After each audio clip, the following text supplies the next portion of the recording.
열왕기상 15장 9절에서 15절까지의 말씀입니다. 열왕기상 15장 9절에서 15절입니다.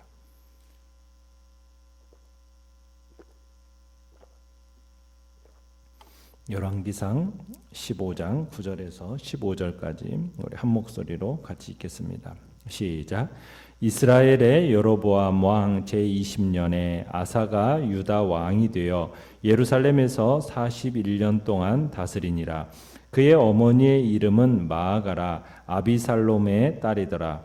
아사가 그의 조상 다윗같이 여호와 보시기에 정직하게 행하여 남색하는 자를 그 땅에서 쫓아내고 그의 조상들이 지은 모든 우상을 없애고 또 그의 어머니 마아가가 혐오스러운 아세라상을 만들었으므로 태후의 위를 폐하고 그 우상을 찍어 기드론 시냇가에서 불살랐으나 다만 산당은 없애지 아니하니라.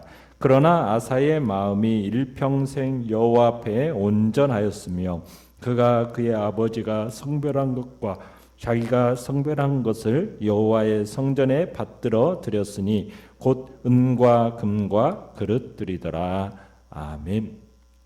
오늘 말씀의 제목은 코람데오의 생활이라는 제목으로 말씀을 나눕니다. 르호보암의 아들 아비암이 죽은 후에 이제 그 대를 이어서 아사가 왕위에 오르게 됩니다. 아비암은 왕위에 얼마 있었습니까? 3년밖에 있지 못하고 죽었죠. 그런데 그 뒤를 이어 왕이 된 아사는 보위에 몇 년 동안 있게 됩니까? 41년입니다. 41년 동안 보위에 있으면서 이제 나라를 다스렸다. 이렇게 성경은 소개하고 있습니다. 그러면서 그의 모친은 누구라고 또 소개하고 있습니까? 아비살롬의 딸인 마아가라 이렇게 밝히고 있죠.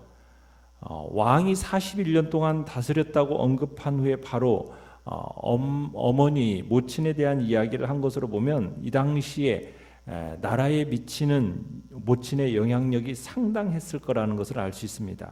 그런데 아사의 어머니가 마아가라고 했는데 그 아버지 아비암의 어머니도 누구라고 얘기하고 있습니까?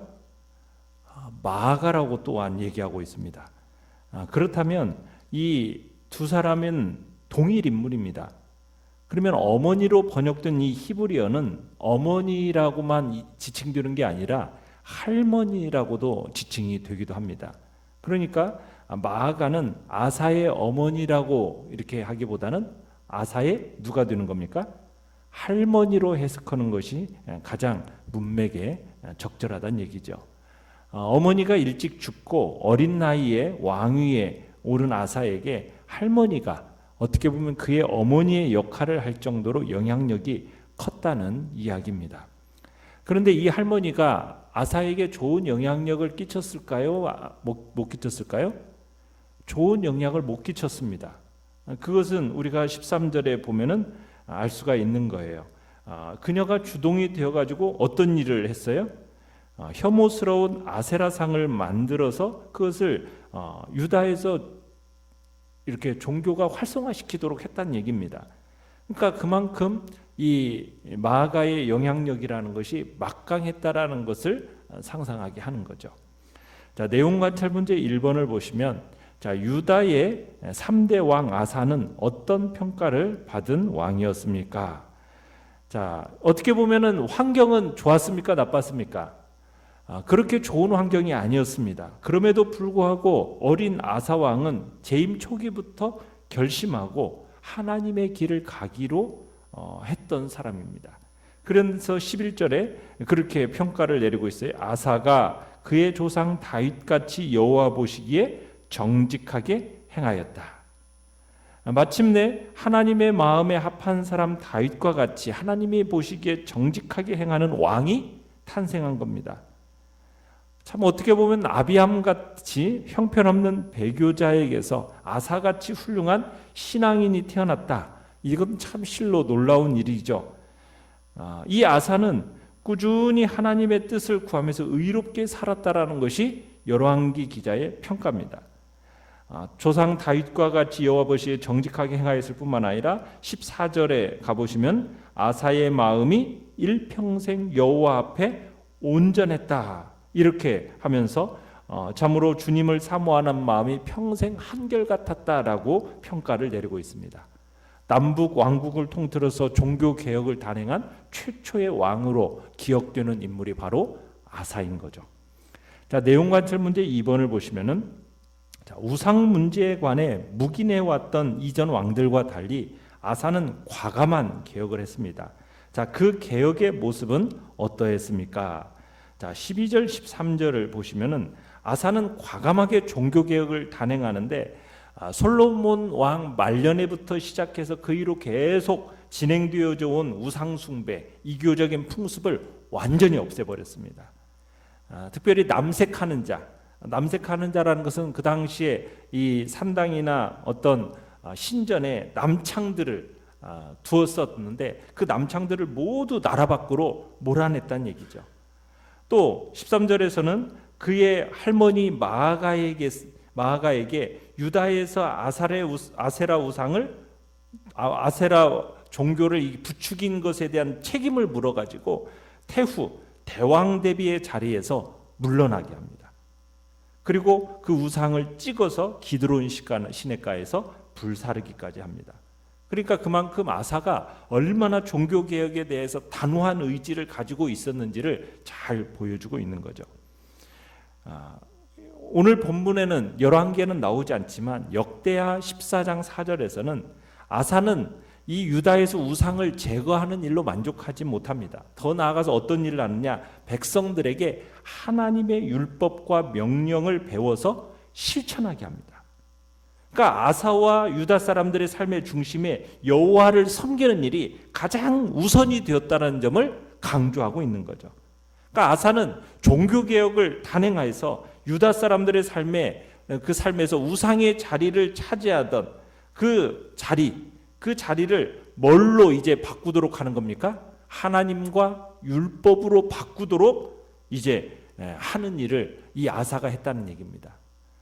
사람들의 삶에서 부정한 것들을 제거하는 것도 중요하지만 그보다 더 중요한 건 뭡니까?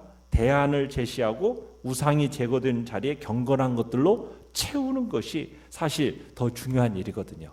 바로 아사가 그런 일을 행했다라고 역대하에서는 평가를 내리고 이야기를 하고 있는 겁니다. 자, 연구와 묵상 문제 3번을 보시면은 아사 왕이 개혁적인 신앙으로 나라를 뒤엎을 수 있었던 근원적인 힘은 어디서 나온 것입니까? 자, 11절 보시면은 그런 표현을 하고 있어요. 여호와 보시기에 정직하게 행하여, 그렇게 얘기하고 있죠. 그러니까 아사는 사람들에게 칭찬받는, 사람들의 눈을 의식하는 사람이 아니라 누구의 눈을 의식하는 사람입니까?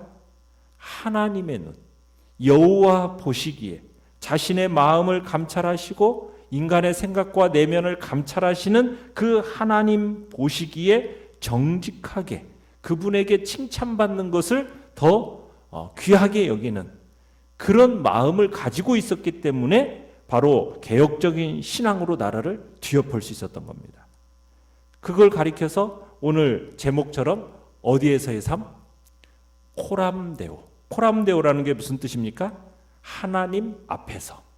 그러니까 하나님 앞에서의 삶이라는 거예요. 하나님의 눈을 의식하면서 살아가는 삶. 그 삶이야말로 이 개혁적인 신앙을 살아갈 수 있는 힘이요, 능력이 된다고 지금 우리에게 보여주고 있는 거죠.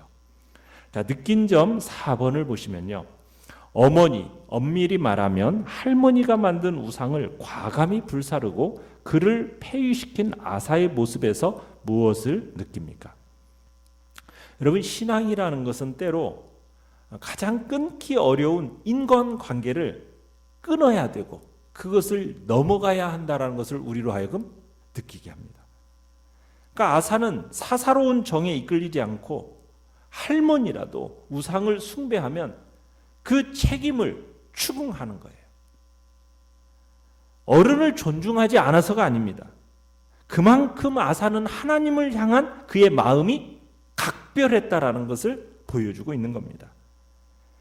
그의 종교 개혁을 하는 데 있어서 방해하는 사람이 누구일지라도, 어떻게 보면은 자기를 키워준 할머니라 할지라도 용서하지 않았다는 얘기입니다. 예수님의 제자도에 대한 이야기 가운데 마태복음 10장 36절로 38절에서는 이런 말씀이 있어요. 사람의 원수가 자기 집안 식구리라. 아버지나 어머니를 나보다 더 사랑하는 자는 내게 합당하지 아니하고 아들이나 딸을 나보다 더 사랑하는 자도 내게 합당하지 아니하며 또 자기 십자가를 지고 나를 따르지 않는 자도 내게 합당하지 아니하니라. 이 말씀이 부모나 형제와 불화해라 이 얘기를 하는 게 아니죠. 영적인 헌신은 어떻게 보면 가장 가까운 집안 식구로부터의 핍박, 외면, 이것을 당하는데 그 대가를 치를 수도 있다, 이 이야기를 하는 겁니다. 그러니까 하나님을 따르는 길에 있어서는 어떻게 보면 때로는 가장 가까운 인간관계도 이룰 수 있을 그런 아픔이 따를 수 있다는 것. 그러나 그건 저주가 아니라 축복으로 이어진다라는 것을 성경은 우리에게 얘기하고 있습니다. 또한 여기에서 우리가 생각해 볼 수 있는 건 뭐냐면, 아사는 이 개혁 작업을 실행함에 있어서 그 출발점이 자기입니다. 그리고 자기 주변에서부터 시작된다는 거예요. 그러니까 아사의 이 개혁을 통해서 먼저 자신을 돌아봐야 돼요.